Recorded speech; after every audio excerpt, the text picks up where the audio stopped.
Cause we take this job so serious. You tripping. Well, I don't know what the hell else to tell you. Let's go. Ay, caramba. You guys. I can't do it. We'll do it live. Do it live. I'll write it and we'll do it live. Mister, will you please wake up, wake up, wake up, wake up, wake up?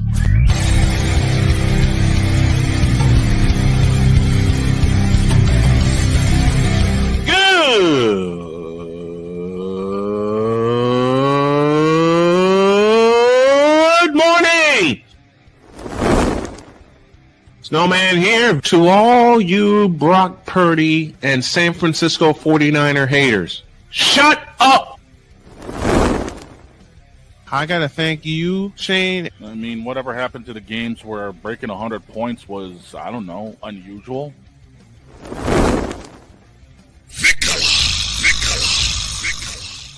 There was one word to sum up the All-Star weekend. Trays. Cause we take this job so serious. Splash Brothers, yes. Ray Allen, replace him with Steve Kerr. Reggie Miller, yeah.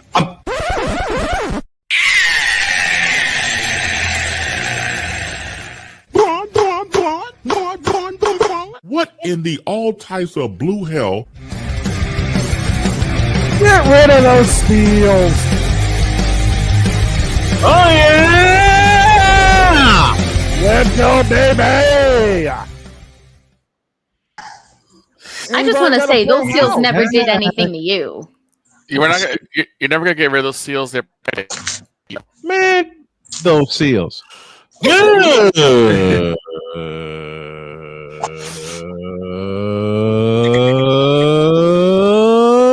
morning, and welcome to the one and only Tripped Out Thursday edition of Snowman in the Morning. Glad to have y'all with us. And we're going to begin this morning with a couple of things. First, this. Passionate. Come after me. I'm a man. I'm 40. Unflinching. Let's go back to losing. Parking was easier. Unrelenting. They're not going to keep him off the field tonight. Totally. This one has a chance. Deeds.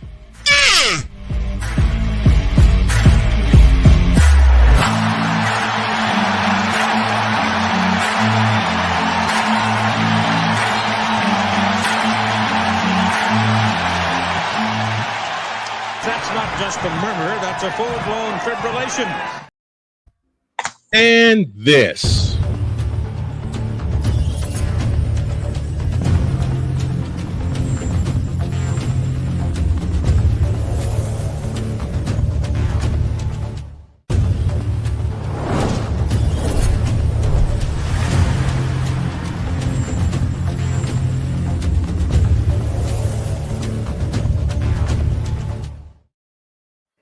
And to answer Pizzle on Twitch. you fool! Be directed toward me, and I'll explain why later. Dietz is with us. Morning, Dietz. Good morning, everybody. And just for chat, it's okay. We know we have Thor, the god of thunder. Well, I'm here, and the god of Thursday is here. That's right. See, now we're going to have to work that into the program each Thursday. We must work that into the program.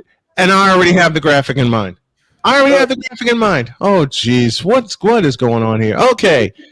Here's why we're starting in the arcade on this Thursday, because the Queen of Taika has a present for us. Okay. So,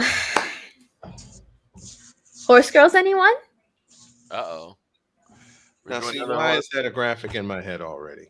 We're doing more races? All right, let's You threw the notebook again.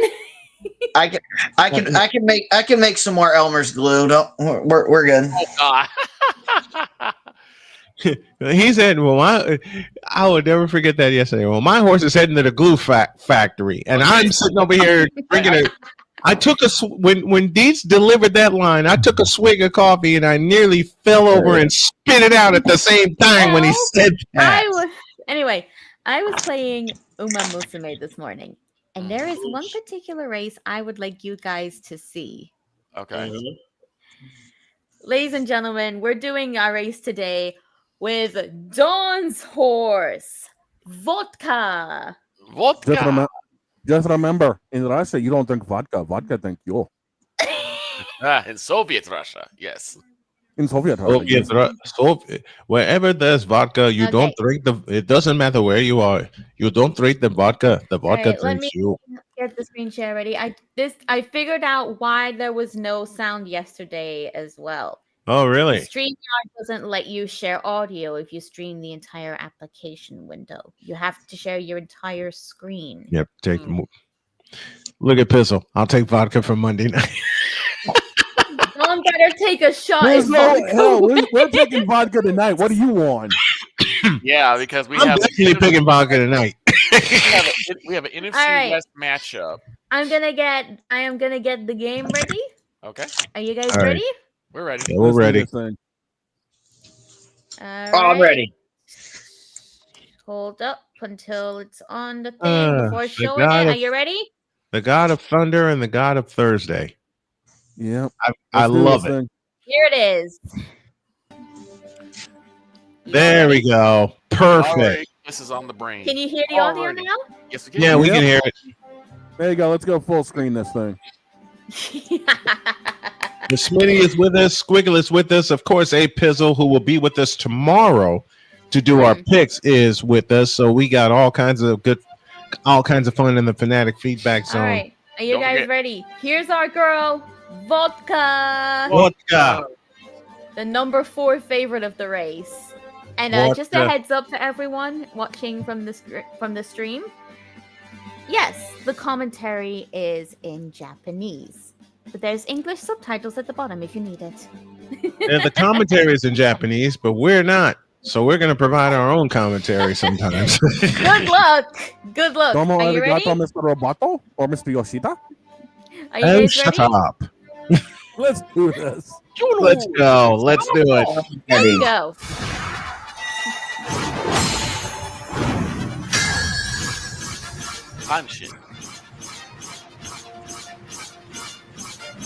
I think everyone knows who they're putting their bets on for this, though. Yep.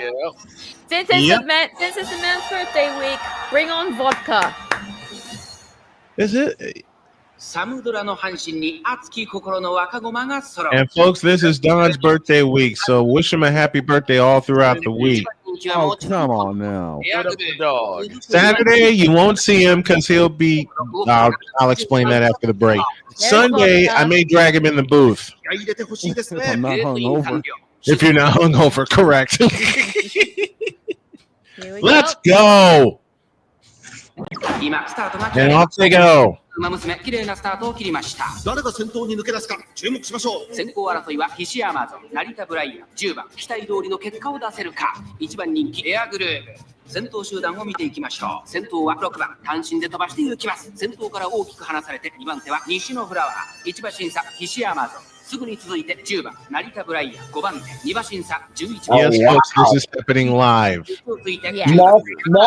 Malfred is way out in front. Way out. 1番それを見るように2番18番並んでくる。そのうち並んで16番7番続いている。後方2番手に5番17番最後方からのレースになりました。第4コーナーカーブ。内から来るか外から来るか最後の局面です。互いに足を Corner. 抜け出すのは誰か。中段が一つにまとまって混戦状態。 And down the stretch they come. Where's Vodka? Oh, there she goes. I think she's There she goes. She goes on the outside. On the outside. On the outside. Yep. Here she comes. 西山さん合わせて先頭に立った。 There's her ultimate. See ya. 白い足で上がってきた。動くか。ここで抜け出した。動くか。足色は衰え。先頭は。And my vodka breaking up the win. Now you guys get to see what she does when she wins. Are you ready? Let's see it. 2着には1番、3着に入ったのは菱山ゾーン。There it is. Vodka taking a swig of vodka. Swig of vodka. I love it. It's the Matrix. It's vodka drinking vodka. What is going on around him? Yep. All right, Vodka. you can take it off the screen now, so I know the comeback. Is it off? Yeah. We got it. So- Okay, good. Wait a minute. Did y'all not see that? Was I the only one that saw that? Saw No. what? What the announcer said? Which is? Huh? Which is, we are witnessing the birth of a new queen. I caught that. I caught that.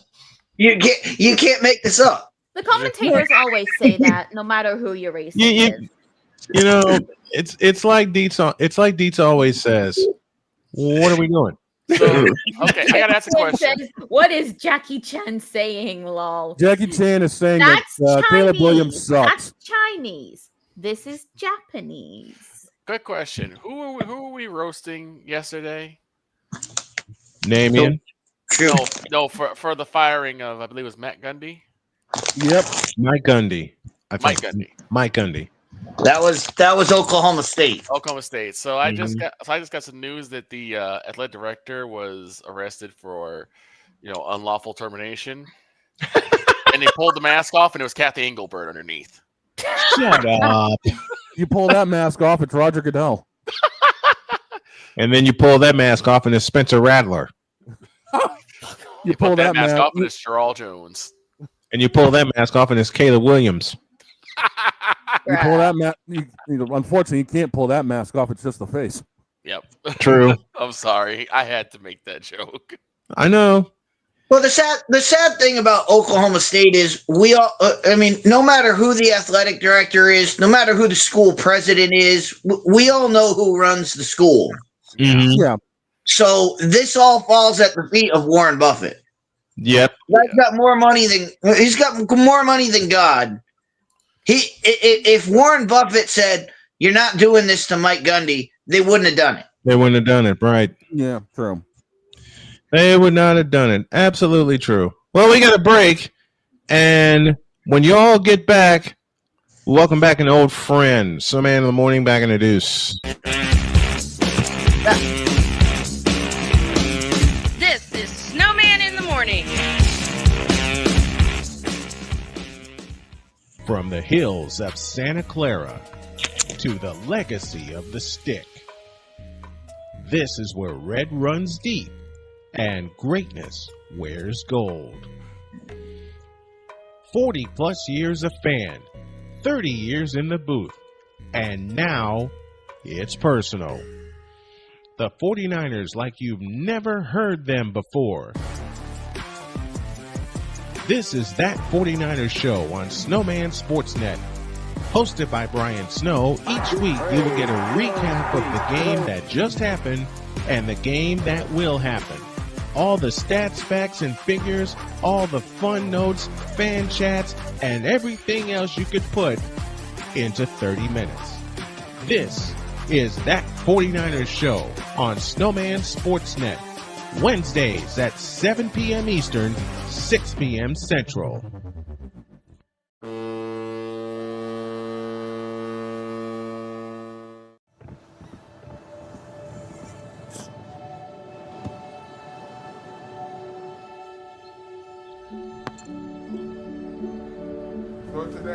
I don't remember how it started.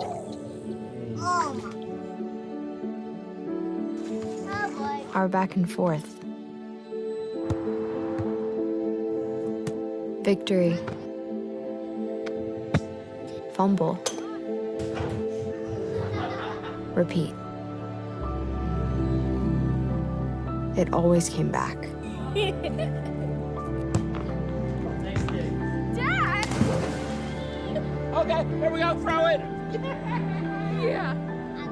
You probably don't remember what you told me, That was perfect. but I heard every word.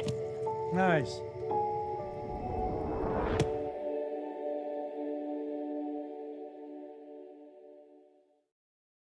Join Ryan McCarthy I became a Jets fan because Kurt the Frog was my favorite Muppet because he was green, and the Jets wore green.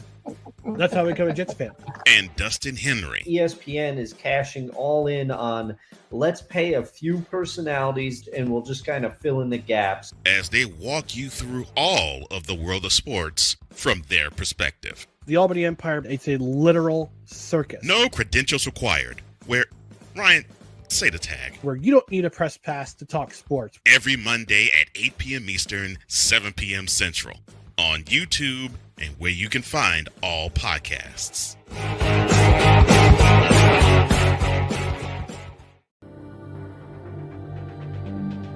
The spirit of battle is a powerful force. It's a force that drives us, pushes us beyond our limits. It's a fire in our hearts that fuels our determination, our commitment, our strive for greatness. Every challenge faced, every obstacle overcome, it sharpens our skills and fortifies our resolve. This relentless pursuit of excellence makes the journey so exhilarating. And the victory, it makes the victory sweet.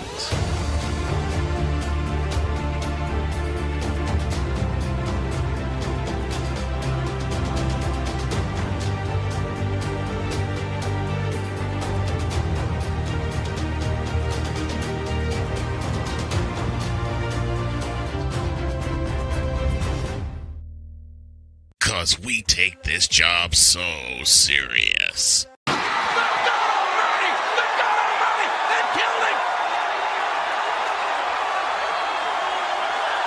Oh, hell no! What in the all types of blue hell? This is Snowman in the Morning.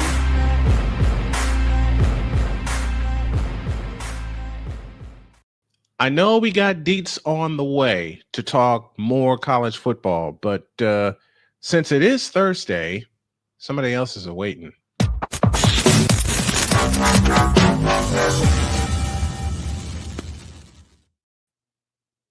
Welcome back, Mr. Chris Simpson, to talk some football with us. Good morning, Chris. How are you? Morning. How you guys doing? Happy Thursday. Happy Thursday to you. We've been chomping at the bit to get you back on the air with us weekly. This is Chris's second season with us, and we're not going to waste any time. We're going to dive right in, have the list of games that Chris wants to preview, and the first one, Eagles and Buccaneers. This should be a good one. Yeah, it really should be. I previewed this on the site yesterday. Y'all go check that out, the dailyblitz.blog. I think Philly needed that game on Sunday against the Los Angeles Rams because, one, their offense finally got it kicked into orbit. You know, the passing game opened up.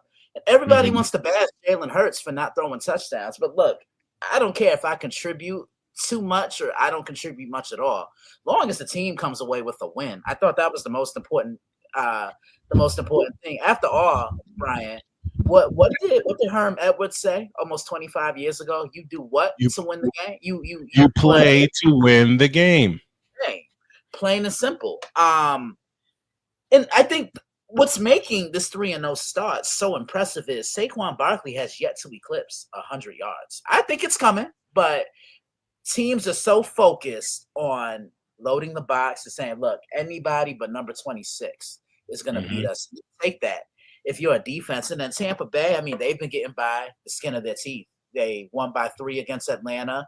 They won by a point against Houston, and then they survived the scare from the New York Jets. So, I think the key in this game for Philly, they have to win the line of scrimmage. I mean, they're going to have to dominate the line of scrimmage, and they have to be aware of all the looks and all the blitz packages that Todd Bowles is going to throw, because no team blitzes more than a Todd Bowles coached football team. And then Tampa Bay, I'm watching Rashad White. I think he's going to be key for the Tampa Bay Buccaneers because he can impact the game as a blocker, as a receiver out the backfield, and he can run the ball in between the tackles.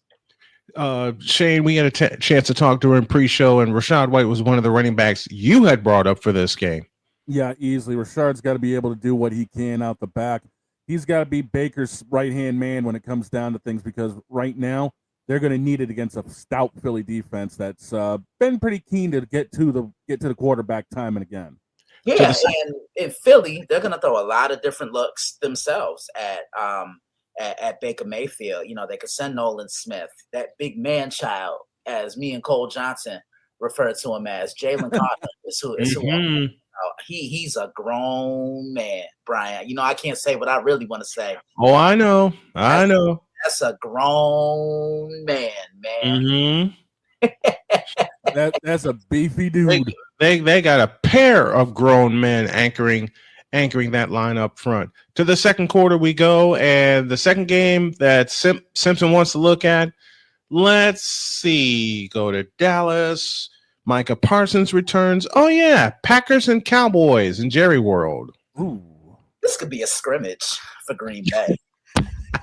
I'm just gonna be completely honest with you both, Brian and Shane. I know Green Bay is gonna come in ticked off, you know, because they really let an opportunity slip.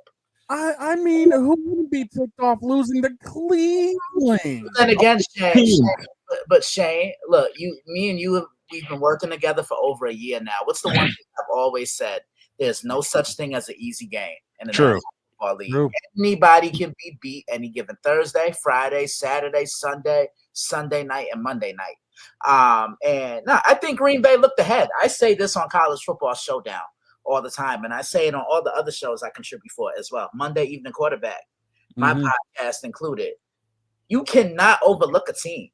No, you can't, because if you do, you're gonna pay for it. And sometimes I think that's a testament to coaching. That Matt LaFleur really have his men ready. And I always say this too: no matter what happens, whether you win, whether you lose, or whether you tie the game, that team that you're looking ahead to, they're gonna be there regardless.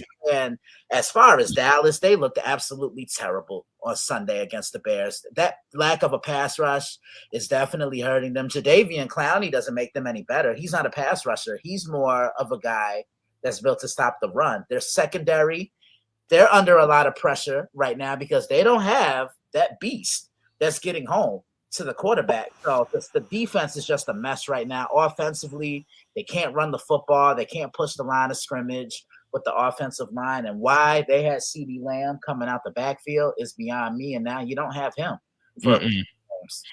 Man, that's a big loss for Dallas, because I heard this said not only on television shows but a couple of radio shows. And Shane, once again, you and I talked about this. We put this in our notes. CeeDee Lamb was the only dog they had on that team on their offense, and now he's gone with a high ankle sprain. I mean, you want to talk about a team that's ripe, and everything that Chris said about never overlook your team, but this is a scrimmage waiting to happen for Green Bay.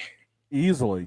You know, the funny thing is, I just can't wait to see Jerry's face every time Micah Parsons may do something. Like, he's just he's just gonna have that look on his face, like, you know, like there's a frog in his throat. But did you see his face Sunday after the beatdown in Chicago? It was beautiful. Jerry's gonna need to be about 3 or 4 balls of Jack in by the time this game's over. Next quarter, we look at this game: the Baltimore Ravens and the Kansas City Chiefs. Oh boy!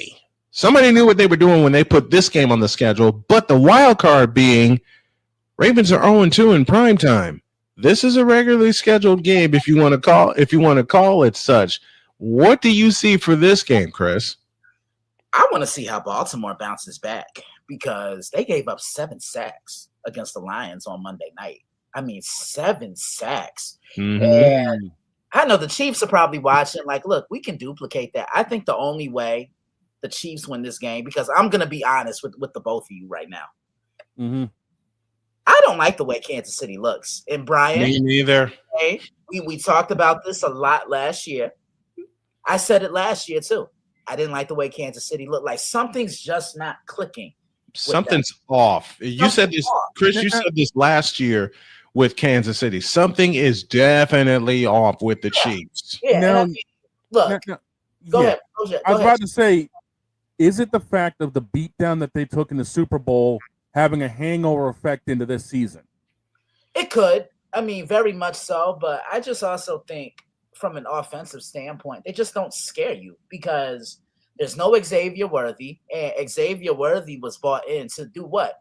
Be that Tyreek Hill substitution. But I think he can do a little bit more than Tyreek. You can get on the ball on jet sweeps. He can take the top off the coverage. And I mean, he became a pretty intricate part and kind of like that safety valve for Patrick Mahomes. And look, I'll be honest with you, I really wasn't impressed with the Chiefs against the Giants on Sunday night. I think they let the Giants hang around, and the score was a little misleading. Far too long. Yeah, They let the Giants hang around far too long. Chris and I have talked about it so many times. When you let a team hang around and hang around and hang around, see 2020 San Francisco and some of the opponents that took them lightly after all the injuries. One time they're going to bite you, and the Giants had chances to bite them Sunday nights. Yeah, they really did. But Kansas City, I will give their defense a lot of credit. They really did come ready to play. If I'm Kansas City, the best chance for them to win this game, they have to ugly it up like they did in the AFC Championship when they played the Ravens a couple years ago. Daring Lamar to beat you from the pocket, bottling up that run, not allowing him to break away, keeping him contained. And Kansas City really only got home with 4. And sometimes they would send an additional guy, which we call a delayed blitz. Baltimore, I like what I saw from their offense until I didn't. Like, the big guy has to hold on to the ball. And I'm talking about Derrick Henry. And this could be one of those games where they could feed Derrick early, kind of, get his head right, because I think he's too in his head right now. This is going to be a fun one. I think it will be. We always know that we'll see these two teams play at some point, whether it's the regular season. And remember, they opened up the year last year in week 1, and that was a thrilling game. Baltimore could have beat them then. And should have beat them then. Should have beaten them then. And I mean, Vegas is looking at this game. Baltimore's only favored by 2.5. So, I mean, it's one of those, anything can happen. Now to the money period, and one of the games of the weekend. We go to Happy Valley for this one, Beaver Stadium in University Park, Pennsylvania. The speed of Oregon, the strength of Penn State. Something has got to give when the irresistible force, the Oregon offense, meets the immovable object in the Penn State defense. Yeah, it's contrasting styles of football. Oregon, they're like a basketball team on the football field. They want to run it, they want to gun it, they want to push the ball, they want to beat you in space, they want to stretch the field. They want to spread the receivers out. And this is going to be my first time getting the chance to watch Dante Moore play. The stud quarterback. And can we put a little respect on Dan Lanning's name? I mean, I think he's a top 5 or 6 head coach in the country. And then this Penn State team, I get 23 Michigan vibes off of them. James Franklin coming in, a lot of their key players in the roster from last year returning. And I love that duo of running backs and Katron Allen and Nicholas Singleton. I love that Penn State defense. They're still staying afloat. This is going to be fun 2 nights from now on Saturday. It's going to be a whiteout. Game day is there. I mean, this is a great night for the sport, for college football, because you got Oregon and Penn State, and then you have Alabama and Georgia on at the same time. Man, and those are 2 games we have on our picks for later today. Okay. Yeah, those are two big games that we have on our picks. As far as Oregon and Penn State go, it's a classic contrasting styles game. Oregon wants to play 200 miles an hour, and Penn State wants to be a brick. And Penn State wants to be a brick wall. Something has got to give in this game. And I know we're doing our picks later when Dietz comes on, but let's get a little pick from Chris Simpson, and we'll highlight the 2 college games that he just talked about. First of all, let's go to Happy Valley. Penn State and Oregon. Which way are you leaning? I'm going Penn State. I think they get their revenge. That those fans are going to really be into it, and I just think Penn State, they're going to consistently and violently attack the line of scrimmage. And I want to see the defense that they're going to throw. You got to throw Dante Moore off his spot. He's looked a little too comfortable for my liking. He's leaving with the cleanest jersey, and the former defensive end of me cringes. That means you're not getting a rush on right. Sitting right in that pocket. I think this is going to be a close game. I say 27-25. Yeah, look, that sounds about right. Now to the big one, Alabama and Georgia.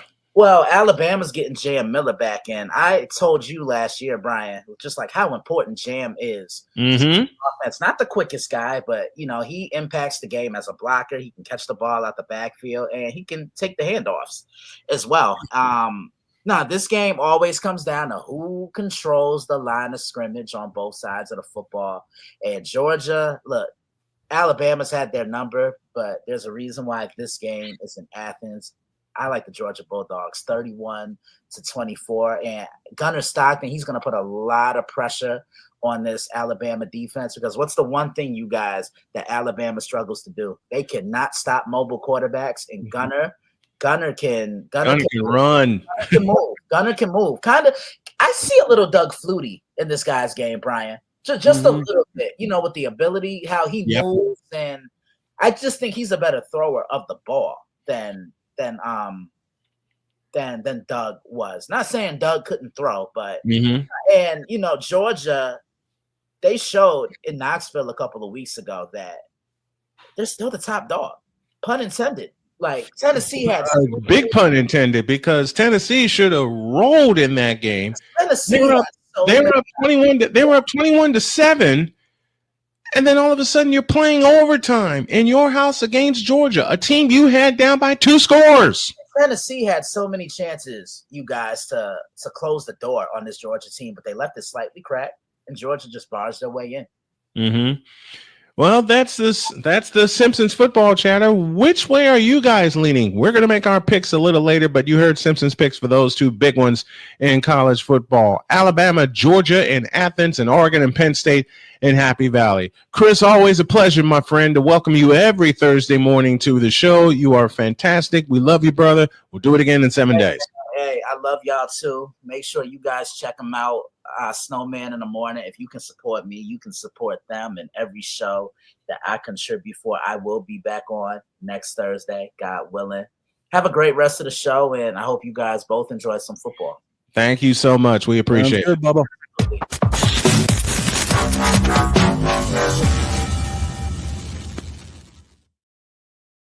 Later on, we'll welcome Chris Dietz with a longer preview of Alabama and Georgia. And that's in Athens. Why is my brain turning right now? Because you're thinking about putting the headset on for that game more than likely? That one, Oregon, Penn State. Oh, my God. The college football pulse is not only going to be alive, it's going to be well, and it's going to be kicking. More on this Thursday edition of Snowman in the Morning. Introduce. This is Snowman in the Morning. Hey everyone, I'm joined by my old friend, Mr. Ellis Williams, aka Mr. Biggs. You called me and you told me, you said, man, I got Car Shield and it worked. What made you get it? I have this old SUV and I know the manufacturer warranty is about to run out. I don't want to get stuck with expensive car repairs. Right.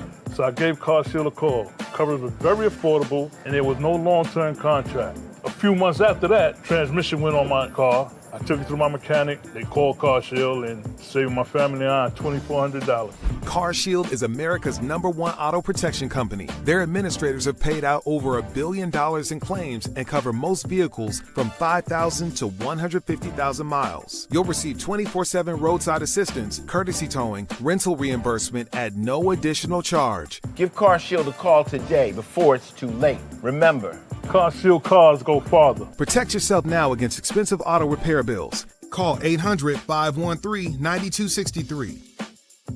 Whether it's news, the largest egg producer finds bird flu in chickens at a Texas plant, weather, devastating tornadoes rip through the heart of the United States, inspiration, a breast cancer survivor completed the journey of chemotherapy and now begins a future one of matrimony or sports. Michael Jordan is shown on a photo with Diddy. LeBron James has a video extolling the virtues of a Diddy party. This has been yet another Beating a Dead Horse presentation. We got you covered. BS3 Network, in association with Comey Media Incorporated, proudly present The Morning Shift with Cole Johnson. Live every weekday at 8 a.m. Eastern, 7 a.m. Central.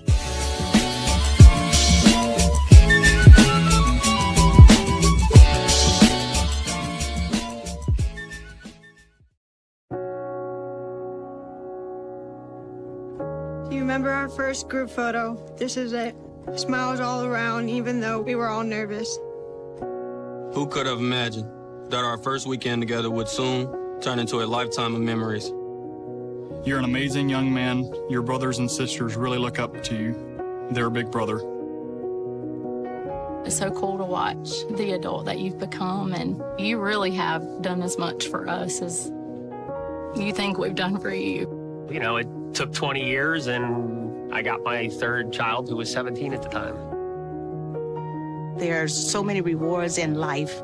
You coming into our home was one of the greatest rewards we could have ever had. I ain't never felt so much love before in my life.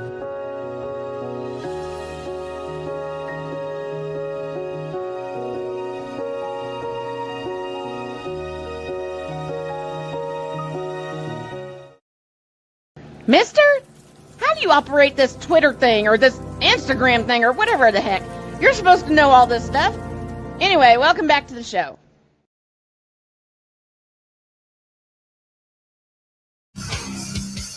Oh boy.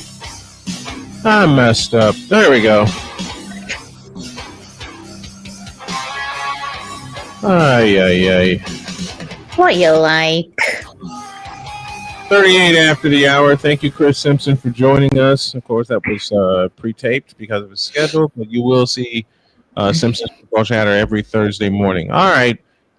We ain't going to waste any time. We got Dietz here. We already introed him. He was a part of the horse race. Now let's get to another horse race, and that is our college football picks for. I know a few of these Dietz already had on his college football pulse special. We're not going to waste any time. Let's get to it. Dog, you have the notebook. It's all yours. Well, let's first get into the NFL since that's going to be tonight's game. No! We have to. Why? Who wants to take on that sucky game? Go ahead. What game is it? Go ahead. It's the dumpster fire that is Seattle on the road to Arizona. Seattle's favored by 1.5. And by the way, in the standings, why don't we have Queen leading? Both Queens leading. Because I told Jody this morning when she walked out the door and she gave me the same look that Jen gave me. Wait, what? I did what? I told you what you did. Yep. She says, but I only picked one game. Liar. You listened to the show, didn't you? Yes. You went with what's going on in the league. Yes. Okay. Speaking of picks, here's Napoleon.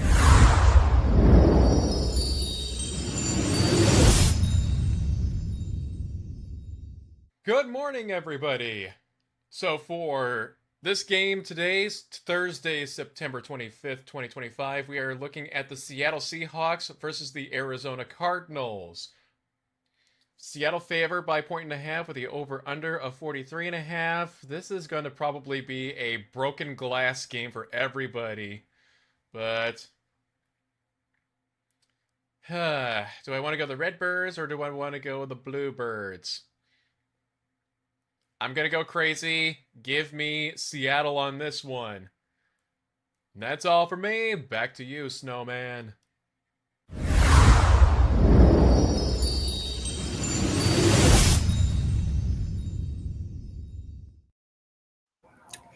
Well, Napoleon was right about one thing.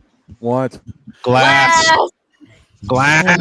Oh my Glass. God. Yeah.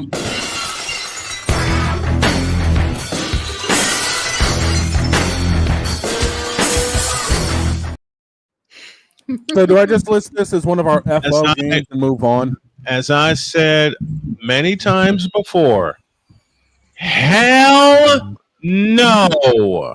Like I said, Bishop. Oh my God. Stop the cap. One, There we go. Hell no. To the no, no, no. Hell to the no. Hell to the no. To the no, no, no. I know this is a bad joke coming. Oh, but why? I think this is one of the FO. This is one of the FO games, and I think we just move on. Victor Lyndon Baineslock Jr. You tripping. Why? Like I You said, tripping. Did he make a pick? I think it's an FO game, and we just all move on. Wipe it. Next. Let's go to the real football. Let's go to college football. Let's go. No, I will actually. No, you not. No. Yes, I No, am. you not. Why not? Because I don't want. Why? You tripping. That's why. Actually, I think he was looking more for this one. You must be some kind of a dumbass. No, I think he's looking. I can make a pick and don't care. I think he's looking for this one. You fool! Nah. You know what he is? Dummy, yeah. Oh God. Yeah. Dummy. Yeah. Yeah. Dummy. Yeah. Yeah. I don't hate these two teams. So why Then not? make the pick and let's move on. I'm going. Give me AZ. I don't trust Geno Smith. I'll give it to Kyler for this one. If I I take the don't L, trust Kyler Murray nor Sam Darnold. We move Geno on. Smith's not in Yeah, Seattle, dude. the only red and blue birds Yeah, I trust Gino- are Gino's Keeler in- and Gino's in Marissa. Las Moving Vegas. on. Gino's in Las Vegas. Geno's unfortunately in Sin Darnold, City. right? It's Sam Darnold, right? Sam Yeah. Darnold's the quarterback. Okay. See, this is how I don't really care about Seattle. 'Cause I don't even remember the quarterback. I'll still take Kyler after what happened. Almost came away with a win against the Niners, but it's the Niners who will probably be one of the runaway teams in the NFC West. Mm-hmm. Well, here's my It's- pick. The only red and blue birds I care about are Kiara and Larissa. This is an FO game for me. Moving on. Moving on. Moving All on. right, now moving into the college stats. Oh, by the way, same song, second verse. Queens leading the standings. Friday, it's number 24 TCU on the road to Arizona State. Arizona State favorite 3.5. Over under 54.5. I'm going with Josh Hoover and the Frogs. There's something about Josh Hoover, and Chris, I'm glad you pointed me to this man. Josh Hoover is making that TCU offense sing out loud. I'm going with TCU on the road in Tempe. What you got for me, Deets? The disrespect that has been put on Josh Hoover. Yes. It's reminiscent of when they had the Red Rocket back there. Andy Dalton. Mm-hmm. And we all remember that ended in an undefeated Rose Bowl victory. Yes, sir. Against We Boise all State. remember the last quarterback at TCU that was disrespected. And what did they do? Oh, they went all the way to the national championship game. Right. Championship. So I think that quarterback was Max Duggan. that would be the great Max Duggan. Mm-hmm. I'm going. And we all know this is like the template for TCU. When they're disrespected, watch out. Fireworks. Yes. There's going to be a lot of them. They shouldn't be disrespected. So I'm going with the Frogs. Vic? Frogs. Make it 3. Jen? Remind me of the stats again. TCU on the road against Arizona State. Arizona State favorite 3.5, over under 54.5. Question: has everyone else gone the same so far? Yes. Yep. Are you going with them, Don? I mean, you might as well. TCU's been disrespected too much. They are on a bit of a roll, so yeah, I'm going to stick with the Frogs. All right, give me a bit then. Frogs. You see this? Yep. You see this? We know what it means. Everybody's here. It's a sweep. It's a sweep, and we're going with the Frogs. Next one. Next on the list, kicking off the Saturday slate, it's number 21, USC on the road to 23.ill. USC favored by 6.5, over under 61.5. I'm going with Illinois just because I hate USC. I may be wrong. I may be more wrong than my pick to pick than my selection of the Astros to win the West, and the big dumper Cal Raleigh proved me wrong, and so do the Marinos. I'll have a comedy bit about that later. But I'm going with Illinois at home. Isn't Illinois like where you came from? Chicago, Illinois. Yes. What you got for me, No DT? wonder you're going with them. Yeah, I got kicked in the ass last week by Indiana. And my wife has been making fun of me all week. But in this one, to be fair, both would have still worked out for you anyway, because it's either your birth state or your current or my current state. Yep. But going with Illinois at home. Dates. You know, after what we saw last week, and everybody came in and said, "Oh, Illinois got this dominant defense, and this defense is not going to let anything happen." Well, they got rocked. They got a foot put in them, and now you get one of the offensive minds of the latest college football. Lincoln Riley will have something lined up for this. I'm going with the Trojans. What you got, Vic? This is a tough one. This is really tough. It is a tough one. I did it. So I already set up front. This is all on emotion for me. Tails. Doggone it. Give me Illinois. I'll take Illinois. He did the same thing I did. It is truly a coin toss for me, because you're talking about one of the best offensive minds in Lincoln Riley, and I want to see how Illinois responds after getting kicked all the way around Memorial Stadium last Saturday night. I want to see how they respond. I'm actually going to take USC in this one. I mean, it's a 6.5-point favorite for them. And the fact is, after Illinois got a boot put square up them, I don't know how they're going to recover from that one. I mean, if it was like a 33-10 beating, that's one thing, but putting up 63-10, that's a statement. And there's a lot of work that needs to be done with Illinois. Give me USC in this one, which means it's a split card going to the Queen. Oh boy. So it's a coin toss, Queen, whichever way you go. Oh boy. Well, number one thing we do know for certain is my cat is ignorant and she will never give me cuddles. That sounds like Pumpkin over here sometimes. Sometimes. Bella's ignorant all the time. I'll solve the Queen's dilemma. Put her on the fence. Just do it. Fence! Next game on the list, it's number 22, Notre Dame on the road to Arkansas. Notre Dame favorite 3.5 over under 63.5. I'll be right back. I think that's a cue for you to break the glass. No, fence. That was a fencing. Fence is more like I like both teams, so I can't really choose. All right, so Deets, you got the first one on this one. Where are you going? Arkansas is in a spiral that, I mean, the last 2 weeks they have been absolutely atrocious, nothing can say anything. I mean, they had the game against Memphis and allowed Memphis to walk down the field and score the game-winning touchdown.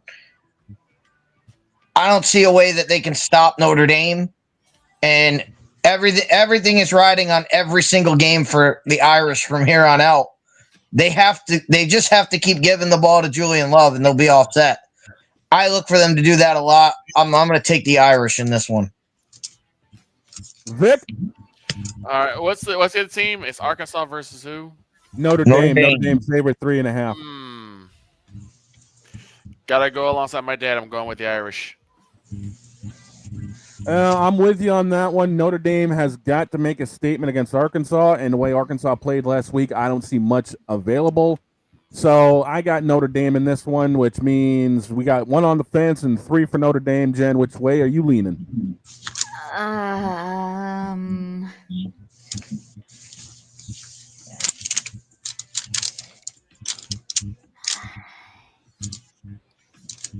No, I really don't know. Fence? From the sounds of things, both are good teams. Arkansas has its moments, but it's been going downhill. Notre Dame's got to recover from the last couple of weeks, though.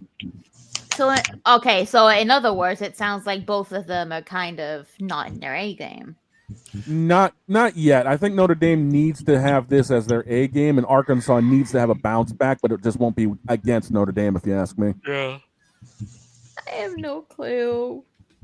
Fence. Just put me on the fence and move on. Fenced, which means next game on the list, it's Louisville and Pitt. Louisville is favored by 4.5 over under 57.5. The boss ain't back yet, so Dietz, you get first crack. All right, so this is in Pitt's backyard, but a lot of people overlooking Louisville at the start of, and especially they always overlook them in the ACC season. Right. I'll take Louisville in a close one against Pitt. Here he is. As the boss man gets the headset on, it's Louisville and Pitt. Louisville favored 4.5, 57.5 the over under. Going with Louisville. Going with the Cardinals. It'll be razor thin. It'll be more razor thin than V Shoujo's bank account. I'm going with Louisville. Oh, wait, Dietz, did you go with them as well? Yes, I did go with Louisville. Okay. It's gonna be thinner than the meat that's sliced for those Italian beef sandwiches over at Portillo's. Oh dear God, yes. Oh dear God, yes.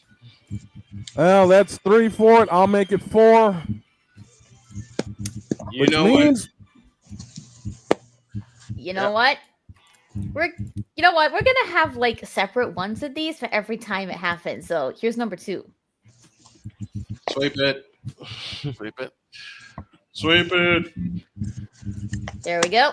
All right, moving on the clean Thanks, y'all, for being sweep. thanks to the guys for being patient. I appreciate you. Next one. Next on the list, we were just talking about this earlier in the pre-show. It's number 1, Ohio State on the road to Washington. Ohio State favored 7.5 over under 51.5. Really? Snowman's face. Snowman's face. Really? I know my pick is gonna be. Really? You gonna do that to me? Yep. That's on the list, dude. Yeah, give me this. You put the picks together. You know what, Yeah. Don?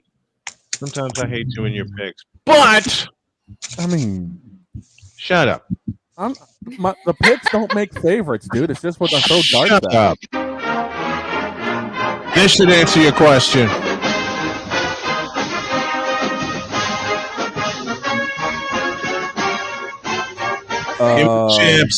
Give me the champs to whitewash Washington. Okay, so Ohio. I'm going with Ohio State. Okay, so the reason why this game is important to the college football season,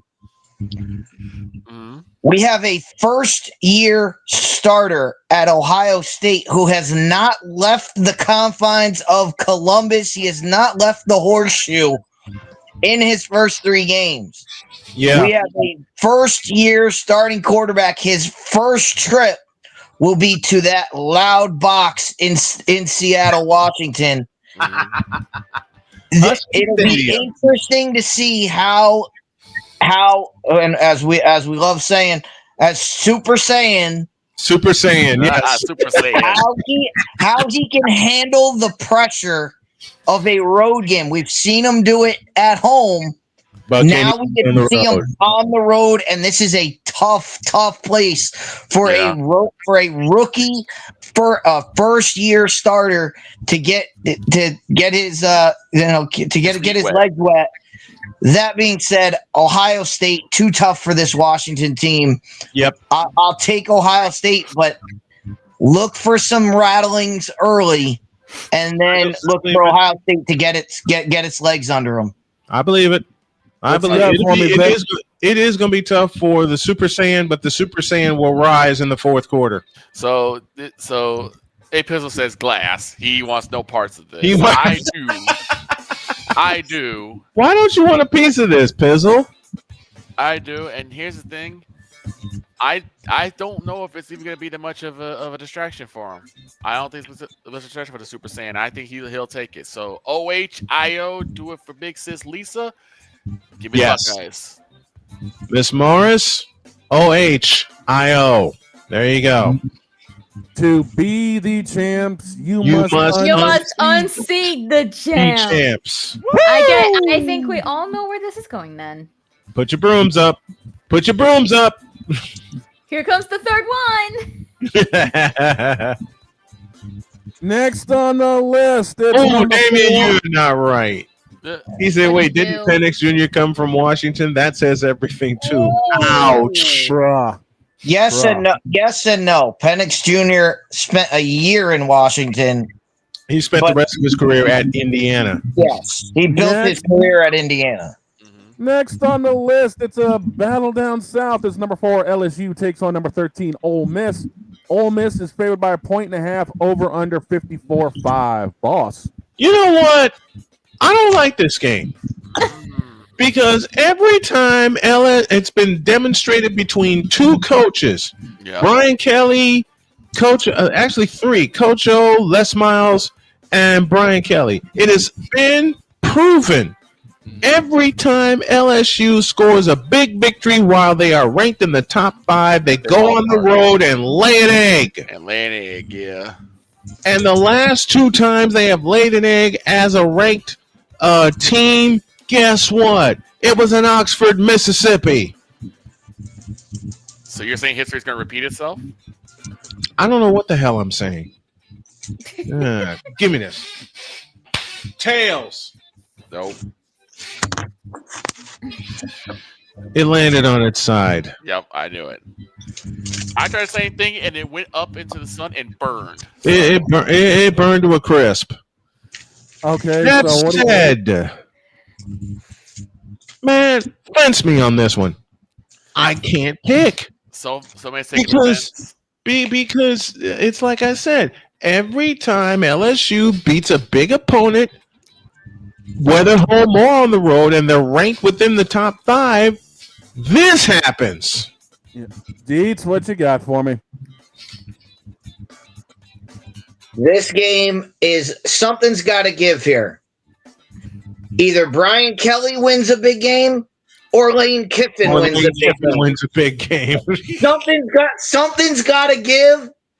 And I'll tell you, when I saw that first game and the way that LSU defense is playing, I really like them. This is a game for Nussmeier to really put some distance in that Heisman campaign. Give me the Tigers on the road. All right. Vic? I'm going the exact same way. I usually pick LSU. They usually don't let me down. I'm going to trust them this time, even though they do get a little shaky. I'm going with the Tigers. You know what? Oh my God, Damien. You know what? I'm saying there's something about Mississippi's quarterback, Trinidad Chambliss, that's getting my attention. But Garrett Nussmeier is a Heisman candidate. All right, Brian, I'll come off the fence. Brian Kelly, you better not let me down, or I'm going completely off come Monday morning. I will go with the Tigers. David, loser gets fired. I'm calling it. I wouldn't. Would you be surprised? I wouldn't. No. Either. Would you be surprised if the loser gets fired from this game? But then again, Ole Miss loves Lane Kiffin, and for some reason, LSU loves Brian Kelly. Right. So Brian Kelly is going to put a foot in Lane Kiffin's ass at the end of this. Give me LSU to dog walk Ole Miss. Break out the broom. Is it technical? I have a question though. Okay. Yes. Is it technically a sweep if I'm on the fence? Yes. It is. Yes. All of us picked it, even if you did not pick. So it'd still be a sweep.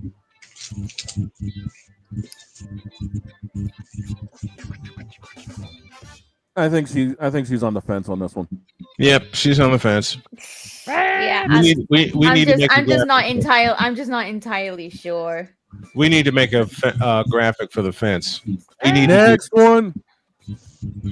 Yeah, I got some ideas for that, but we'll carry on. Next on the list, it's number 11, Indiana, who's favored by 7.5. Time out. Time. I'm calling a timeout. Dog, I'm going to produce the show for you right now. Move this game to the last. All right. This is the last one. Okay. Move it to the end. Okay. So that'll be after the wild card. The one we're Why about is that a big one? It's for him and me. It is. Okay, we'll talk about that at the end then. Yeah, that's the last one. Next Jen one is on the only list, here then so it's she number. doesn't get fined. Wow, Damien. Oh, wow. Damien, that is wrong, man. Wow, that's what Marshawn Lynch does. So if he can pull it off, Jen can pull it off. Exactly. Anyway. Next on the list, it's number 6, Oregon on the road to number 3, Penn State. Penn State favorite 3. I will produce this also. Deets, you first. Ooh, that's a good one. I love seeing this game, but we said it before. To be the champs, you have to beat the champs. Yep. Mm-hmm. The Big Ten champion is Oregon. And Oregon has not lost a Big Ten regular season game since joining the Big Ten. They have not lost a game. And everybody's saying, this is a really big game. And everybody said James Franklin got that monkey off his back last year. Let's see if he really has that monkey off his back, because now it's a big game. What happened last year in the whiteout? Ohio State snuck out with a win. Yep. I look for Oregon to do the exact same thing. Come out of Pennsylvania unscathed. The Ducks. I'm going with the Ducks too. For not only that reasoning, but I don't think Penn State has enough horses to keep up with this 200-mile-an-hour offense. I'm going with Oregon. Vic? Quack, quack, quack, the blank quack. Give me the Ducks. There we go. Which way you leaning, dog? As long as we don't see that Oregon Duck dressed up as a flippin' Labubu, I think we'll be fine. Right. I'm taking Oregon because, quite frankly, they got the throttle all the way down, and the flames on those candles are coming out bright. And this is only week 5. And this is only week 5. Wait till week 11. Let me tell you the guy to watch, especially because we have a lot of NFL people here. Yep. Watch the tight end in Oregon. Watch the tight end on Saturday, and even though I don't remember his name, but he carved up Northwestern. Watch out for this kid. This kid is going to skyrocket up the draft. Another Brock Bowers, maybe. All right. Napoleon makes his pick. Quack, quackers. I don't have a duck to go with this, but I think we all know where this is going. Kenyon Sadiq is the name you're looking for. Yes. Kenya, number 18. Kenyon Sadiq. There's another broom, and I'm joining you guys on the sweep. There you go. There's 5 of them. I'm Next joining. on the list, it's number 17, Alabama on the road to the Hedges. That's right, they're on the road to Georgia. Georgia's favored by 3.5, ranked 5 in the disc, and it's an over-under 52.5. We got Allie waiting, so let's see if we can speed this up. Man, Georgia about to put a foot in their ass. Alabama has ruled them for too long. This one's between the hedges. The last time I saw Alabama play Georgia between the hedges, before a lot of personal turbulence, Georgia went with the black uniforms. Don't know if they'll do it Saturday. I'm going with the Dogs. Listen, let me say this about Alabama. Alabama, you're about to get Muntonized. Signed, Larry. Give me the Dogs. Deets? The last time we saw Georgia was in the game of the year at Knoxville, Tennessee, and that was an awakening that Georgia has an offense now. Yes. And if Georgia puts an offense with a Kirby Smart defense, watch out. Bad things are going to happen. I look for Georgia to roll in this one. Yep. Vic? Wow, wow, wow. Yippee-yo, give me the Dogs. I will not ever root for Roll Tide. Listen, Stephen A. Smith, shut it up. Nope. We all going with the Dogs. Yeah, I'm on that train too because what is it they say? What's that coming down the track? What's that coming down? Georgia. Jen, which way you leaning? There you go. We got our answer. That means next game on the list, it's number 25, BYU, favored by 6.5 on the road to Colorado, over under 47.5. Boss? 6.5? That's all that land? Yep. In Colorado? Yep. Man, BYU about to curb stomp their ass. Give me the Cougars. Beats? You know what? Somebody's got to do it here, so I'll do it here because this is the last stand for Deion Sanders at home against a team that you lost to in a bowl game last year. Yeah, you need some revenge. I'm gonna go with Colorado. I'm not. They're gonna get a mud hole stomped in their ass at home on top of the new turf. This is gonna be tough. This is gonna be real tough. This is gonna be the ultimate test game for Deion Sanders. But I will go with the Buffaloes. I guess I better judge. I'm going Buffaloes. I'm going with BYU. I do not trust Deion at home this late in a game. And quite frankly, this last stand is going to be like Custer's last stand. There's going to be a white flag waving in Colorado when this is over, which means it's a split card going to the Queen. Oh, it's split. It's split. I was about ready to look at Dietz and say stay solo. Nope. Damn. Are you going where I think you're going? I'm gonna side with the boss man and Don. Okay, they're going. You're going BYU. Let's Going move to the BYU. wild card games that I had picked up before we get to the last game. It's number 8 FSU on the road to Virginia. Florida State's favored by 6.5 over under 60.5. I'm going as far left as you can go on this wild card game. I'm going so far left. Cal Raleigh is batting right-handed. So Florida? Wait, what the hell am I doing? Am I crazy? Florida State. I can't do it. I can't even with the memory of 1995 in my head, and my wife at the time and I watched that game, and I can't. I'm sorry, Virginia. I can't. There will not be a Santa Claus in Charlottesville, Virginia. I'm going with the Knowles, and I'd say they put a foot in their ass. Deets? Yep, he's chopping it up. Yeah, give me the Knowles, and give me the Knowles big. Yep, same here. Same. Knowles. That's 3. And they dog walk them. 4. Which means that's 4. All right. Let me say this first. I can never, under any circumstances, support Virginia. I have my reasons why. Uh-oh. Yeah, I'm aware. Say no more. Say no more. Dawn knows why, but all I'm going to say is Florida, make this an absolute takedown that even Huntrix would be proud of. Oh, yeah. That's a booming. Next wild card game, UCF is on the road to Kansas State. K-State favored by 5.5 over under 49.5. Kansas State will never, ever, ever, ever in life be a playoff team. Kansas State will never be a true Big 12 team. And they're playing the Knights? They're playing Friday. Knights. UCF. And it's a big one. Dates. This is what I said at the beginning of the year. Consistently inconsistent. Kansas State is as down as you can get. So what do you do when a stock is down? You buy that stock. I'm going with Kansas. I'm going with Kansas State, and it's at home. Yeah. What you got for me, Brad?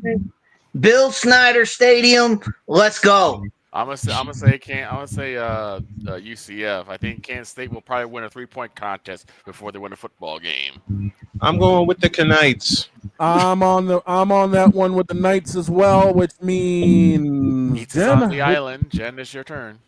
Dietz is on that lonely island right now. I think you know what I'm saying then. Go ahead. Hit it. Dietz, with all my love, with all my respect, stay solo. Stay solo.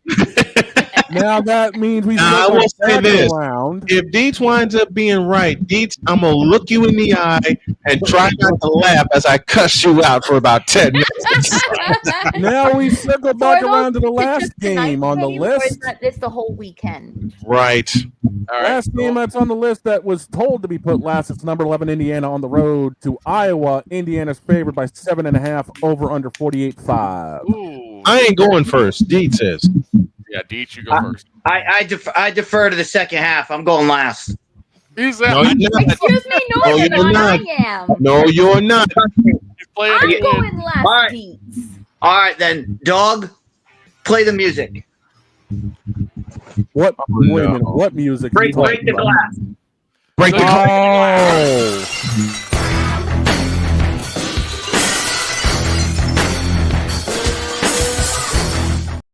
Oh. Deets is broken glass. There he goes. All right, let me go with this. Give me this camera. Oh my God! The camera. Here we go. Dog. What? Did Napoleon put a pic in the comments? Let me take a look. No. No. Not yet. No. Damien says Iowa. Pizzle says Iowa. Did A Pizzle put a pic in the comments? Yeah, he said Pizzle says Iowa. He says Iowa. Now, Dog, who did Pizzle pick? Iowa. It doesn't matter who Pizzle picked. And Napoleon hasn't put his pick in, but it doesn't matter who Napoleon picked either. Why? Because these guys, they make their picks. They make their picks on these days. And then they come in on Monday and they walk their sorry asses into this. And they walk with their tail between their legs. And they have to issue an apology because it didn't go right. Everybody on this panel had to issue an apology to Dr. K because they're scared of her. Let me tell you this right now. On Monday morning, there will be no apology. There will be no apology because Kirk Ferentz is going to look at his guys. He's going to look them in the face. He's going to say, gentlemen, that team in the other locker room, they're thinking about the 63 points they put up last week. They're thinking about next week going to Eugene, Oregon. They're not thinking about the thousands and thousands of Hawkamaniacs that are going to be in that stadium. They're not thinking about the cancer kids that are going to be looking down on this Iowa Hawkeyes group, and he's going to tell his gentleman, look, you're going to take this, and somebody's going to make the last play of this game. Somebody in this locker room is going to make the last tackle that stops a touchdown. Somebody's going to make the catch in the end zone. Somebody's going to make the run across the goal line, the kick to win it. And they don't understand the black and yellow. They don't understand what they're walking into. Indiana is in the trap game of all trap games, and Iowa Hawkeyes will come out on top. Okay, CM Punk. Oh my God! I have nothing else to add to it, and I agree. I have been on this show for so long. I have never thought I would see someone start a wrestling promo For a college football game. I have nothing to add to it, and I agree. I will happily apologize to my bride of 7 years, but even she has said, and this is a direct quote from my bride. She says, historically, Indiana has sucked, and they're going into the black hole known as Kinnick Stadium. I'm going with the Hawkeyes. Vic, where are you going with this? Yeah, I'm gonna go with the Hawkeyes on this one. As much as I'm making it 4. Yeah, Napoleon is going with Indiana. Napoleon picks Indiana. He's on Now, the island. He's on the island. Droid picked Indiana last year to beat my Northwestern Wildcats, and Indiana put a foot in my Wildcats' ass. He did. Listen, I will apologize to my wife of 7 years. I'll eat the crow in the form of an iced coffee and 2 big-ass sandwiches. I don't care. I'm going with Iowa. Going with the home team. And, well, that's 4. Yeah. Give me the I'm camera. still recovering. I'm still recovering. Give me the camera. Napoleon, you better listen to me really close, okay? I don't care if you're at work right now. You better be listening. You realize you're the only person in the comments who picked Indiana, right? And you realize you are also the only person overall to pick Indiana. So, if Indiana loses, my dear Napoleon, if Indiana loses, you had better be ready, because I will be making those tiara and Henya quotes left, right, and down the center. I don't care how tired you get of them. I ain't stopping them. Give me the sweep. Give me Iowa. Hey. Those are our picks for college football. And Jen, just so you know, right? Because I know Jen's overseas. If you get a chance to watch this game, because it's on at 3:30 our time. I don't know what time that is for you. That depends, because my parents are back Saturday morning. But if you get a chance to, find it on YouTube, put it on, all you have to do is put the first quarter on, because the greatest tradition in all of sports. Let me just explain this to Jen for a second. All right, so in Iowa, they built the stadium and they built the cancer center right behind it. Yes. And the children from the cancer center have a window that they wheel everybody up to, and they can watch the game from there. At the end of the first quarter, in every home game in Iowa, the entire stadium, fans, players, opponents, referees, every single person in the stadium turns, looks at the cancer center, and waves to the cancer kids at the end of the first quarter. It is the most amazing thing in sports. I did that. About 100,000 people every time doing it. That sounds so sweet. It is. I've been a part of that. I've taken place in that. That is so cool. In that It's tradition. so cool to see that. I've been at Kinnick Stadium. 18 after the second hour, and someone's been patiently waiting for us to unleash some fire on the W.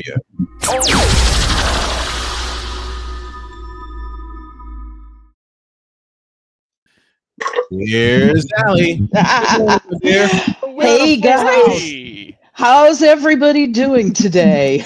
Well, after Chris entertained us for 6.5 minutes and had us laughing our heads off on that promo with Indiana, Iowa, we're doing even better than we did. I almost fell out of my chair. I cannot. How are you?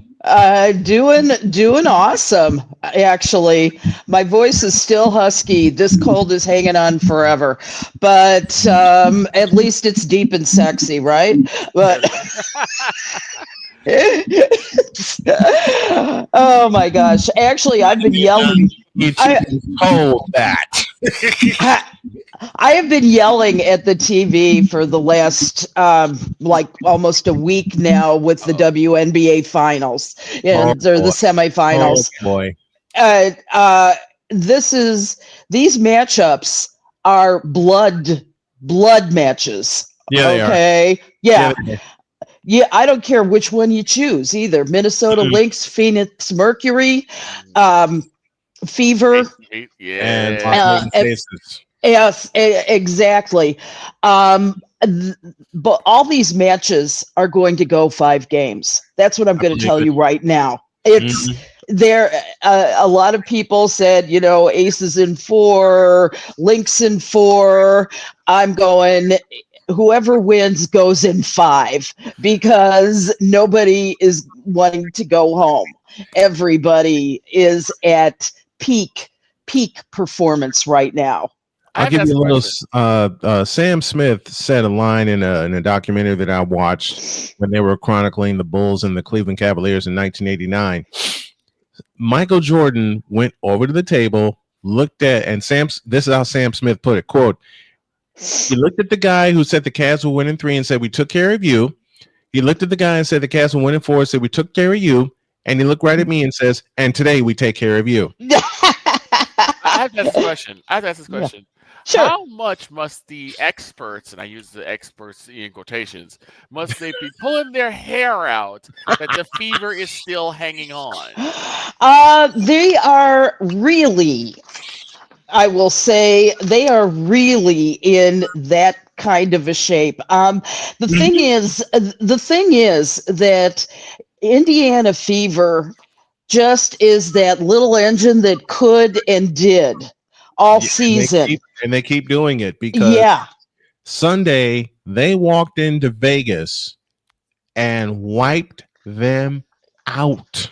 Yep. Now, they got wiped out in game 2 because Asia Wilson finally came to play and found a way against Aaliyah Boston. But the Indiana Fever did what I said they would do. They snatched one on the road in Vegas, and now the next 2, Friday and Sunday, which means, like Allie, my voice is going to take a beating, are in Indianapolis. Yep. And here's what Becky Hammon had to say after game 1. She said that they could not find an answer that game for Kelsey Mitchell. And it was largely because, that guard matchup, was really intense, and there was just no reason for them to be on the same court as the Fever at that point. But the thing was that you also have to remember that second game in which they had a dominant 90-68 blowout. Mm-hmm. And that makes the Aces entering game 3, which is a crucial game, as we all know. The one who wins game 3 is the one that 98% of the time goes to be a winner. They will win. Yep. Las Vegas Aces are the favorites going into that. But those are only statistics. I'm betting on it because the last 2 times that the Aces went to Indianapolis, they got hung they had double-digit losses hung on them, especially when they wiped them out by, and I can't believe I'm going to repeat this, and I called that doggone game, 27 points. They held the Aces to 54 points. Right. And who's to say the Fever won't get the hat trick? Come now. Yeah, well, it's absolutely possible. Here's another thing that Becky Hammon said. She has been complaining for a little while, but most recently after game 2 is the physicality is out of control. There. And her exact quote was, you can bump and grab a wide receiver in the NFL for those first 5 yards, but you can do it in the W for the whole half court. You can put 2 hands on somebody, and that should be an automatic foul. And she's probably going to be fined for that comment. Well. Oh, yeah, she is. Yeah. Caitlin Clark had a similar complaint earlier, and she was fined $200 for it. So Caitlin Clark should be the loudest one complaining, as much as she's been beat up the first year she's been in the league. She should have the loudest complaints, and yet they're going to zap her $200. Why? You see this unfolding? I think. The WNBA is the NFL. Okay, just simply, this is the way the game is going right now. I think for so long, It's an answer. The physicality is the answer to the fact that women aren't, they're soft. They're not. They're dainty. They're not. They're not. Can bet your ass they're going to go out all physical. They're going to do this. And I think you can find no better example of this than the matchup between Asia Wilson and Aaliyah Boston. Right. Yes. Oh my God. I mean, I wish I'd been there to count the bruises. Okay. Whoa. After the game, it's incredible. Now in game one, Aaliyah Boston held Asian Wilson to 16 points on just 6 of 22 shooting. Now that was the key in the game. But the second game was so very different. And remember that Asia Wilson just got her 4th MVP of the year. So she is not going to live that down.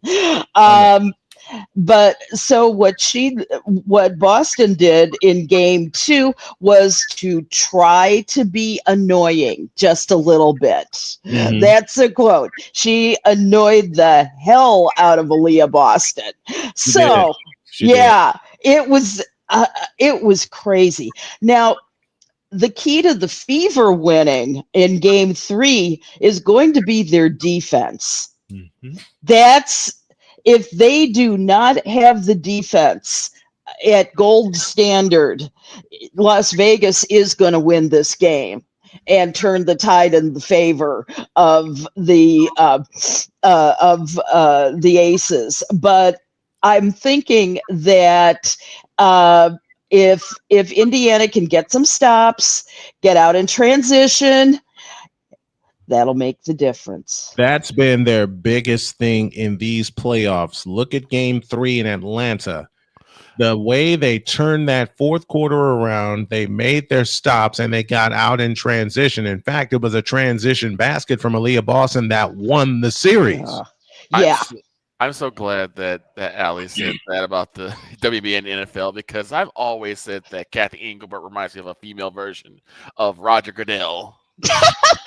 In every way possible. I like that. I like that a lot, and I'll wholeheartedly agree with it. I agree with that. I agree with that also. I mean, Tuesday I'm on camp. I was on campus on Tuesday, and the inspiration hit me to go completely off on Kathy Engelbert, which she deserves. Part 1 and part 2. We've all seen the jealousy, the development of the jealousy within, and just I hate using this word, but it applies here. Just the straight up hatred to one Caitlin Clark. We've seen it. Yep, there is. And I mean, look at best player in the league, but guess what? She's on the bench now because of those injuries. Didn't happen off court. It happened on court. It happened on the court, and everybody saw it happen on court. Exactly. I wonder what Engelbert is going to do about this for the future. I mean, considering the 17 players that have had to come in for the Indiana Fever this year, the physicality and the ability to take a game. I mean, when you consider what kind of chemistry you have to develop, and all that kind of stuff, I don't know which way they're going to go on this, because in some ways the physicality makes the game so exciting, and but is the cost too high now?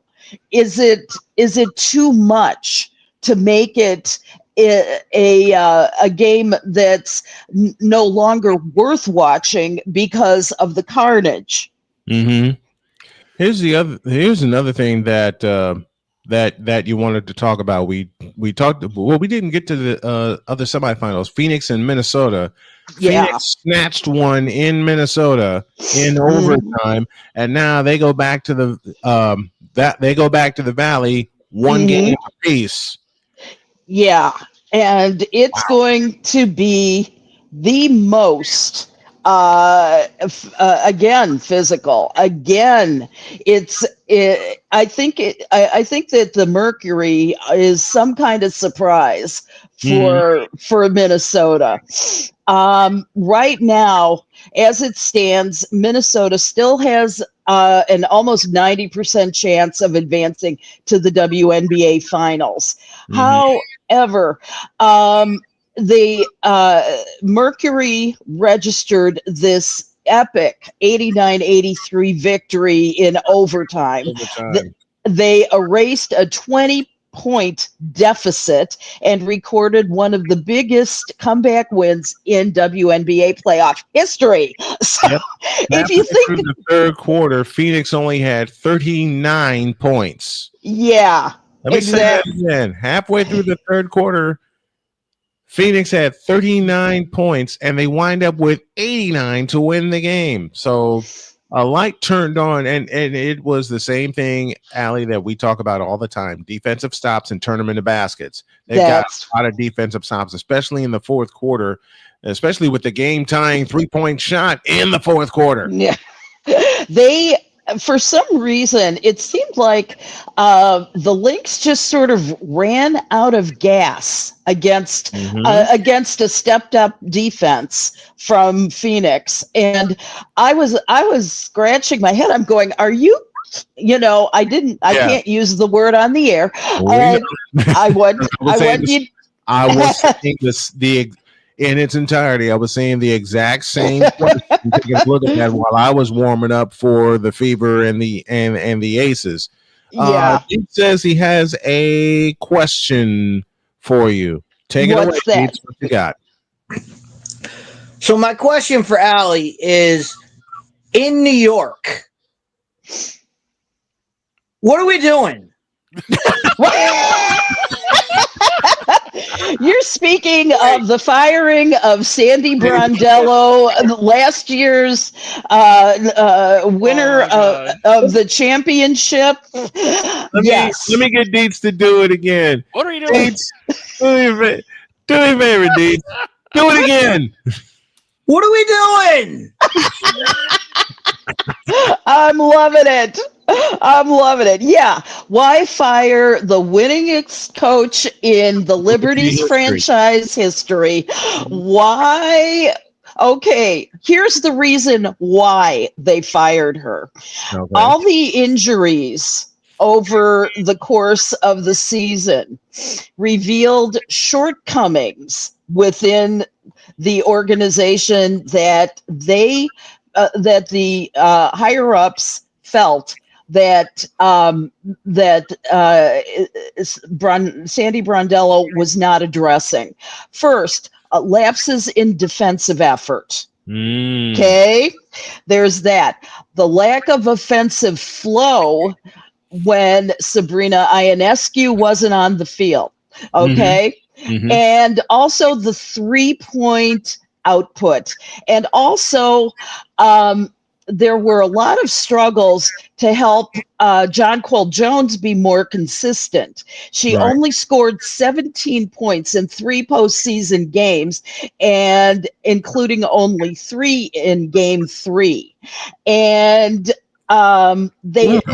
now even Sandy Brondello herself said that despite the, and I quote here, the merry-go-round of New York lineups, the players didn't compete hard enough at times. And so what they, that's the reason why Sandy Brondello is out in New York.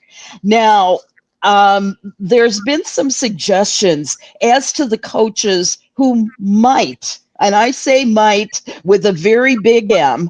I say that there have been some questions as to who might replace her in New York. Now, here are a few options that have been suggested. Right. Sonia Rahman, who's right now a Liberty assistant, 17 years of experience, including an NBA stint with the Grizzlies. She's familiar with the whole team. She is, and they have a good core veteran group who will be coming back. Okay, that's one. Here's another one that suggested that really intrigued me, and that's James Wade. You remember him? I remember James Wade. Chicago Sky head coach from 2019 to 2023. Yep, looking to a championship. Yep, and his proven pedigree in the playoffs could elevate the New York's win now mentality. Yep. Yep. Another one, Dawn Staley. South Carolina. If somebody can take pliers and pull Dawn Staley out of a very cushy job where it would be the New York Liberty, and she would be one of, if not the perfect match for that team and for that situation. Allie, can I give you a dark horse candidate? Sure. Go for it. Now, I don't know her name because I don't follow UConn basketball enough. But Gino Auriemma's right-hand woman who has turned down every single college job, Christy, because she doesn't want to leave Gino. But a WNBA and a professional chance. I know she doesn't want to leave because she doesn't want to go up against Gino and she doesn't want to do all that. If you're going to the WNBA, you're not going against Gino. You're working with Gino. That to me, any WNBA team looking to hire a coach, that would be my first call. She would be a great choice. And but the thing is, she has pledged her loyalty and her soul to Gino. I think it's a wonderful idea. I don't think it's going to happen. I think that with 40 plus years of coaching under Gino, I think she's there for life. Plus, you would also have to consider the fact that the WNBA plays a different style of game. It's closest to UConn in terms of the physicality and the quickness and things like that. She's also coming off of her umpteenth championship with the team. I don't think that she has any desire to go anywhere else. I'm trying to find a name. Yeah. And if it's the associate head coach that Chris is referring to, the name you're looking for is Chris Daly. Daly. Yeah, Christy Daly. Chris Daly is exactly who I'm thinking of. Everybody knows her as Christy. So I say that she is going. Let's say this, it's entirely possible. Anything can happen. That's where my status would lie. It's an interesting choice, Christy Daly, but I'm thinking that with 40 plus years of coaching under her belt, under Gino Auriemma, I don't know that she'd want to go anywhere and uproot her family who's been there for so long. That's why New York. That's why New York makes the perfect sense. You don't have to uproot your family. Guess what? You could take the train from Connecticut. You could take a train from Connecticut to New York. It ain't that hard. Most people that do this kind of work, they live in Connecticut and travel to New York to do their job. So that's what I'm saying. It's almost like a perfect storm of you don't have to be in the college game. You don't have to do any of that. You go right into a new part of your career. And I mean, for her, the thing is, she's been there and she's been the backbone of UConn forever. Yeah. And this would be a chance to cement her as she's not just Gino's right-hand woman. she's actually somebody who can do who could have done this a long time ago. And the fact that she stayed there is, a testament to Gino and how good he is. Yep. But this would give her that. This would give her that push and that leg up. Yeah. And not to mention the Liberty star player, Breonna Stewart. Yep, that's true. Yep, the UConn. Nope, absolutely right. It would be like she would be reuniting with Brianna, but then I think she could go to virtually every other team in the WNBA and be reunited with somebody she's coached. So so I wouldn't be surprised. If you're the Liberty and you want to make that string call, you bring Brianna in and be, hey Brianna, jump on this phone call with us for a minute. It could be, but look at all the chances she's had in the in the past 40 years to do this. I mean, at any point along the road, this is what she would have been doing if she had those kinds of aspirations. It would have been very easy to move. So while I totally agree with what you're saying, I'm just not seeing it as the career opportunity that she wants. And I haven't seen anything from Chris saying that, if the right opportunity comes along, I'd take it. However, and I can't even imagine that she hasn't had those opportunities since the WNBA came along almost 30 years ago. I cannot even imagine that she wouldn't have had that opportunity before. But I've just never seen anything that would have indicated that she would want to move in that way. But and therein you say the key thing, Allie, want to move. Want to commute, want to relocate. Damien says, hate to say want to adjust. Want to adjust, exactly, especially with all of the stability that you've had under Gino Auriemma, not to mention the championships. Good grief, the championships. Yeah.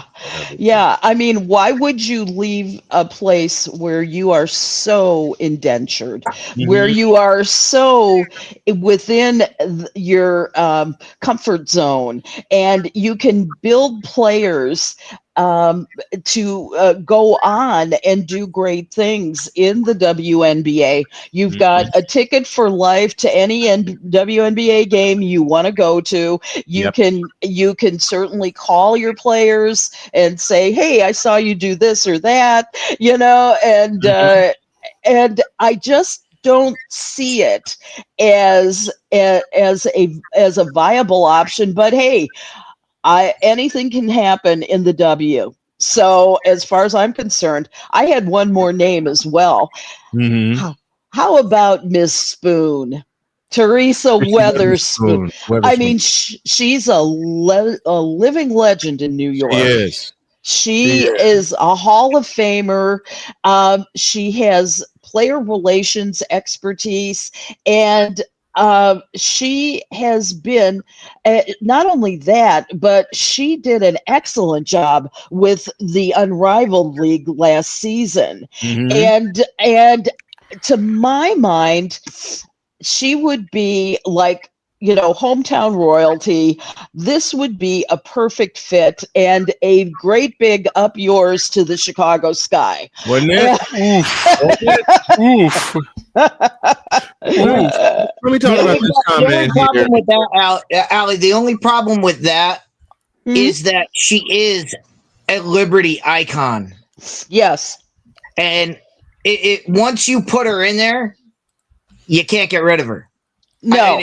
If it goes south really quick, you got to just ride. You have to ride it out. Yeah. You can't You can't get rid of her. Well, I thought that, hell, when she coached the Sky, they had a hell of a lot better record than under Tyler Marsh. They won 3. And they foolishly, and I'll repeat it, they foolishly let her go. Let me address this comment by Damian Hernandez. He says, hate to say this, but I could see Mark Jackson getting a WNBA job since the NBA is scared to bring him back. Give me this camera for a minute. Let me take care of this right now. First of all, Mark Jackson screwed himself out of Golden State and the NBA, and plus he's enjoying his time as a broadcaster. So the NBA is not scared to bring him back. Secondly, Mark Jackson to the WNBA, I refer you to the case of one Isaiah Thomas. That's fair. That's not fair though, because Mark Jackson actually had a decent coaching career.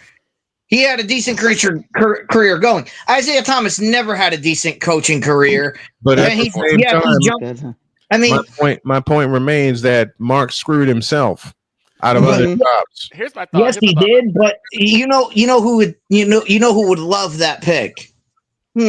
Snowman's good friend, Kathy Engelberg, would love to have Mark Jackson on a sideline. That would make me go. How much publicity would that be? How much would that lift up the WNBA to have a former NBA coach, former NBA player come in and coach in New York in the highest market? And like you said, like you were saying before, Allie, Mark Jackson is still looked at in New York as a Knick, as royalty. Yep, true. As New York, as New York Knick royalty. Yeah, but you know what? To be playful, if that ever happens, and not saying it will, can somebody scream the word conspiracy for me and put like 7 minutes in front of me for I've always said that. Dog will be on that. Dog will have Macho Man. It's a damn conspiracy. Good one. Speaking of conspiracy, let me have fun with Allie here while we get ready to wrap things up. And this one's for Victor also. I think, and I can't even say this joke without smiling 2.5 feet. I think it's a conspiracy. They tried to get Caleb Williams 300 yards on Sunday. Oh my God. Oh God. And I'm kidding. Listen, first of all, I'm totally kidding as I say that. Okay, totally kidding as I say that. Second of all, I did it to pick on Allie because what she said last week about Caleb Williams still has me laughing. Oh Lord! I gotta watch it again. When she said, and I quote, "Is he really the next next franchise quarterback? I don't think so." I have to ask this question though, because I started looking at like Tyler Marsh, and he always gives us that face that Dick Draw makes whenever the Bears lose. But as far as like the sky goes, is the rumor real that this is gonna be Angel and the Sky? Are they actually splitting off? It's very possible. Yeah, very possible. Let's say this. The Sky sent out a press release this week saying that they had scrapped exit interviews for Angel Reese, Courtney Vandersloot, and Ariel Atkins, and there was absolutely no way that they were going to allow any of them to talk, because everybody knew what where the questions were going to be. The thing is that right now it appears that Angel Reese is increasingly unstable in that position to go. She has dissed the franchise in public. There's that. She has explained why there's no continuity on this team. She is not happy with any coaching that's been going on, and so the thought is that she is probably going to be out of there.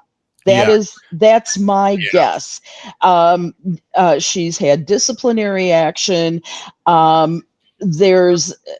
She's focusing right now more on her shoe brand than anything else. But the fact is that both sides are keeping their cards very close to the chest. So is this a one and done thing for Angel? Is she like, I'm just done with basketball and just going to go straight into fashion, or what? Oh no, she's not done with basketball. She's not done with basketball. She's got points to prove with basketball, especially after the unrivaled season, which needs to be put back in the oven, and B, this particular season, which began on game 1, and Allie and I talked about it. Tyler Marsh forced Angel to run the show from the point, and after 4 possessions and her missing a 3 from her missing her first 3-point attempt this season, that went left very quickly. What did I say? What did I say on that first game between the Fever and the Sky? How lost Angel looked every time she's bringing the ball to the floor. She looks so lost, like she doesn't know where she's supposed to go with it. That's not her bag. It's not her bag. It is not. She is supposed to be in the post. She's supposed to be in the post, a la Dennis Rodman, Bill Laimbeer, Horace Grant, and the others. Beat people up. I want to say this, and I want Allie to get Allie's opinion on this. I think the Chicago Sky has done a tremendous disservice to Angel Reese. One, not giving her a team that she can gel with, but also trying to change her style play that you knew what her style play was when LSU. You drafted her. When you drafted her. Yep, agreed.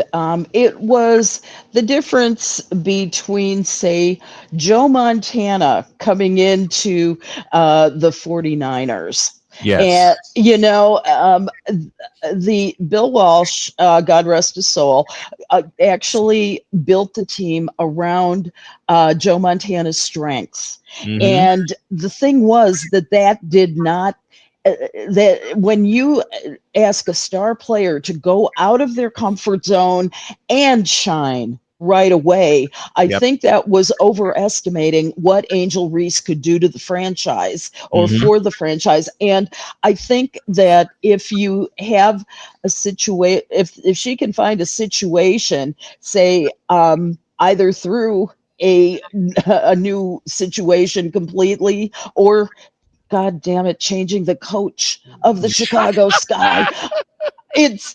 That would be the only way that Angel Reese could stay in Chicago, because she's been mishandled for 2 seasons now. Yes. And, Jeff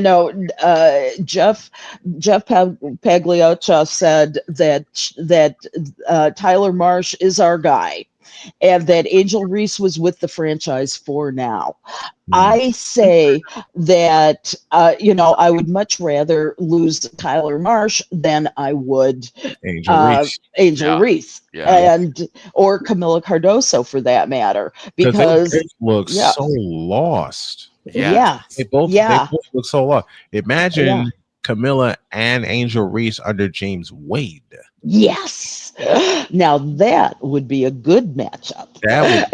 That would be a tag team for the ages. And I've got a question for Allie. What's that? Based on your guys' last discussion, can you give me an over under? How many candles does Snowman have under his shrine for the Fever to make the championship and Angel Reese to be on the waiver market from the Chicago Sky? I'll answer that question for you, Dietz. The number changes by the moment and by the day and by the game when I call them, because I can tell you, I'll point back to one game, and it was in Connecticut. We were down by 21, and at halftime, I ripped the Fever to shreds. And what do you think happened? Just like your promo, they came out in the second half and rallied and won the game. So that you can't put an over under on that, because I can make a crappy. How great would that be? How great would that be for content? The Fever in the championship and Angel Reese is on her way out. You know what? How many? Oh, here's an over under. We'll wrap it up with this. How many over unders How many over unders on the segment Snowman's Take do y'all think I will put out there should both of those things happen? 89. Would you like us to keep count? No, because I can't keep count with all the ideas in my head right now. Over under on that would be 363 and a half. I'll go with that. I'll go with 360. I think we'd have a snowman's take every day. I love it. You guys know me entirely too well. That's Allison Moran, a.k.a. Mic Drop Moran, joining us as she does every Thursday. Dogs are getting a kick out of this. We're all getting a kick out of this. Allie, my dear, we love you. Thanks for coming on. Love you guys, too. Oh, this was fabulous. Thanks, and have a great week. And go WNBA semifinals. Yeah.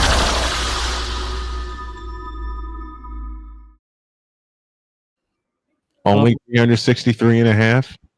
I have a strange feeling headache that's going to be last Saturday. At the very least, if the Fever make it to the WNBA finals, I'm batch recording like crazy.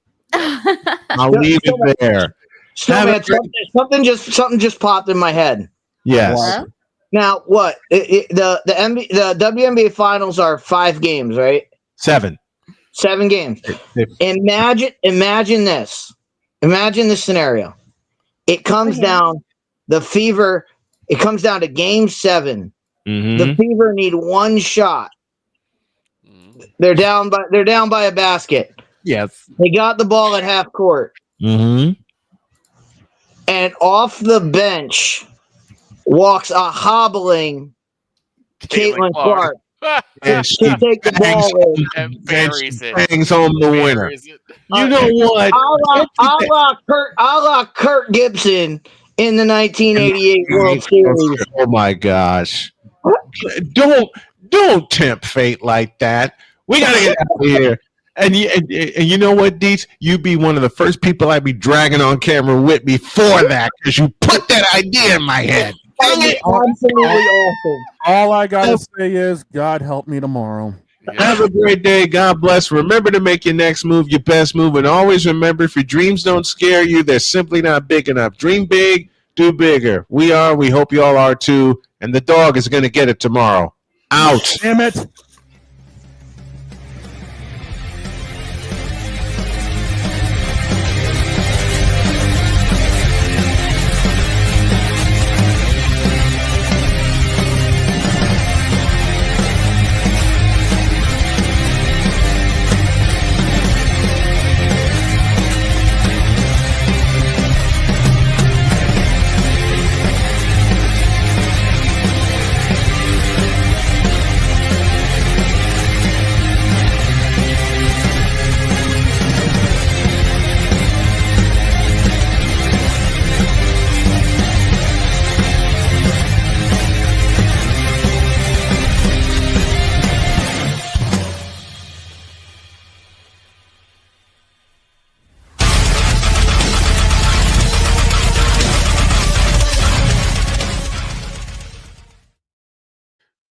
Angel Reese has gotten more disrespected in the WNBA than Caitlin Clark.